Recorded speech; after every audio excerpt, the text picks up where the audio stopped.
கடகம் சனி பயிற்சி பலன்கள் மார்ச் 29ஆம் தேதியிலிருந்து 2.5 வருஷத்துக்கு உண்டான பலன்கள். இவர்களுக்கு சனி 9ஆம் இடத்துல வருது. பாக்கிய சனி, எதிர்பாராத அதிர்ஷ்டம், எல்லா விஷயங்களும் ரொம்ப நல்லா இருக்கு.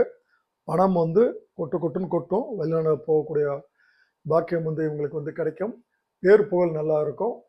தொழில்கள் நல்லா இம்ப்ரூவ் ஆகும். எடுத்த காரியத்தில் வெற்றி கிடைக்கும். இவர்கள் எச்சரிக்கையாக இருக்க வேண்டிய விஷயங்கள் என்னென்ன விஷயங்கள் அப்படின்னு பார்த்தோம்னா, இவர்கள் பேச்சுவார்த்தைகளில் ரொம்ப கவனமாக இருக்கணும். வார்த்தைகளை விடக்கூடாது. அலைச்சல்கள் இவங்களுக்கு எக்கச்சக்கமாக அதிகரிக்கும். அதே மாதிரி கால் முழங்காலில் இவங்களுக்கு பாதிப்பு வருவதற்கு வாய்ப்பு உண்டு.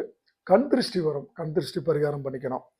ஸோ பரிகாரங்கள், கண் திருஷ்டி பரிகாரம், குலதெய்வம் கோயிலுக்கு போயிட்டு வர்றது, வியாழக்கிழமை பசுமாட்டுக்கு உணவளிக்கிறது, குடும்பத்தோட இவங்க ஆலங்குடியில் இருக்கக்கூடிய குரு பகவான் கோயிலுக்கு போயிட்டு வர்றது ஆகச்சிறந்த